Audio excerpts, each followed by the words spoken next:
Hey there, it's Neil, the mentally diseased apostate, broadcasting from Rurapente. This video is for anyone who has never been a Jehovah's Witness, on the off chance that a non-JW or non-apostate may come across this. The preaching work of Jehovah's Witnesses has extended throughout the entire inhabited earth, as the Bible says. And most people have gotten some whiff of their doctrine. And I know that there are some of you out there, some non-JWs out there, who've come under the impression that you don't have to be a card-carrying Jehovah's Witness to survive Armageddon, to be saved at Armageddon.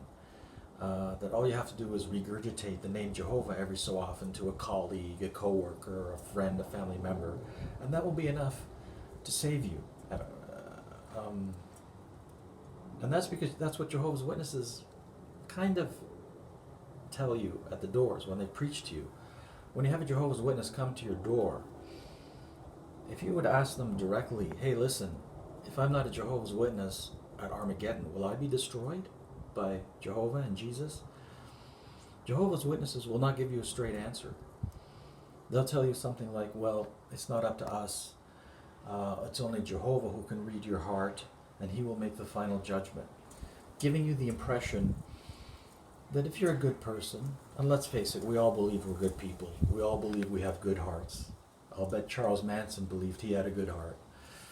So everyone who hears this is thinking, well, as long as I'm a decent person, and I say the name of Jehovah once in a while, that makes me pretty much a Jehovah's Witness, and I'll be saved at Armageddon. Well, if that's what you believe, I'm sorry to be the bearer of bad news, but you are a human joke, because you have been conned on a galactic level. That is not what Jehovah's Witnesses believe, and that is not Watchtower doctrine. They are lying to you. They're candy coating their doctrine because they believe in the soft sell rather than the hard sell. They don't want to scare you away by saying, yeah, if you're not a JW, when Armageddon comes, you're going to get burned, man. You're going to die. They're not going to say that. They don't want to scare you away. That's why they give you the candy-coated version, the soft sell. In fact, I'm not sure if they still do this, but they used to publish two different versions of the Watchtower. The one that they present to the public at the doors, or the one that they put on their magazine cards nowadays, and the one that they for themselves, for the Jehovah's Witnesses that they studied on the Sunday meeting and so on. In other words, the real version and the candy-coated version. This is how deceptive this organization is. But I can tell you, having been a Jehovah's Witness for almost 2 decades, a regular active Jehovah's Witness, and I'll explain that term to you in a minute. That's important. I know what Watchtower doctrine is. And this is not one of the doctrines that they change from time to time that's variable, like the 1914 generation, overlapping generation. This is hardcore Watchtower doctrine that's existed from the beginning. It's at the core of their beliefs. It might as well be carved in stone like the Ten Commandments. If you are not a card-carrying Jehovah's Witness when Armageddon strikes, you are dog meat. You are dead. That is what they believe. That's not what I believe. I don't believe that bullshit. But I'm telling you what they believe. That is their true doctrine. No matter what they tell you at the doors, no matter what your Jehovah's Witness co-worker told you at work, or your Jehovah's Witness family members or friends tell you. That's the candy-coated bullshit is just that, bullshit. Okay? They're trying to not scare you away. They're trying to bring you in like a little birdie, trying to give you the nice candy-coated version so they can suck you in. But the real version is that if you're not a JW, a true JW, a card-carrying JW at Armageddon, you are dead. And by card-carrying, I literally mean card-carrying. These folks, they carry cards, the blood card, it's called a blood card, It's an official medical card that states, if I'm incapacitated, do not give me a blood transfusion, because Jehovah's Witnesses do not take blood transfusions. They don't even give it, even if their kids are dying and they need a blood transfusion, they refuse. Many, many Jehovah's Witness children have died. I can't quote a figure, but it's been in the thousands over the years, maybe tens of thousands, Jehovah's Witnesses and their children who have died because they refuse blood transfusion. So they actually carry this card on them. It says, do not give me blood. So they really are, card-carrying Jehovah's Witnesses. The regular and active part, that I talked about earlier, that regular, being a regular active Jehovah's Witness means attending meetings regularly, two, 3 times a week. The midweek meeting, the Sunday meeting, etc.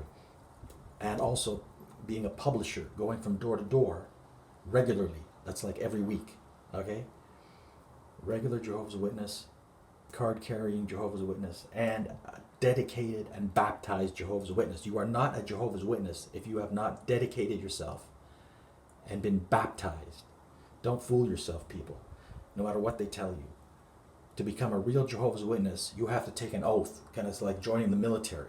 You take an oath. You stand up in front of the guy, and usually at a convention, it's usually at a major convention, you have what they call the baptism delegates. They all stand, however many of them there might be, 10, 20, 30, 50, whoever, whatever, and you swear an oath of allegiance to Jehovah and to his organization on earth, the Watchtower Society. And then you march off to a swimming pool that they've set up where you get baptized, and everybody's watching. There's a big crowd, everybody applauds. Okay, that's how you become a real Jehovah's Witness. You dedicate yourself, you give an oath, you get baptized, you get dunked in water, and you go door to door regularly. That means like at least every week, at least once a week. You go to the meetings regularly. You carry a blood card. That is a Jehovah's Witness. Okay? And according to their doctrine, again, this is not me talking. This is them. This is their beliefs. According to their doctrine, if you are not any of these things, if you're not a card-carrying Jehovah's Witness, if you're not dedicated, baptized, regular in the meetings, regular in field service, you are dead at Armageddon. Anything else they tell you is bullshit.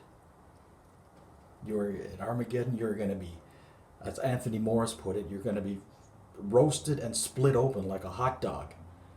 Those are not my words. That's Anthony Morris, the turd. Okay, who was booted out of, by the way, he was booted out last year. But that's a whole other story. So don't kid yourselves, folks. If you're not a card-carrying, dedicated, baptized, regular, active Jehovah's Witness, you can't just gain salvation by regurgitating the name of Jehovah every once in a blue moon, and even just believing that I believe Jehovah is the true God, so I'll be saved at Armageddon. No. That is not nearly enough. That is not nearly enough, pal.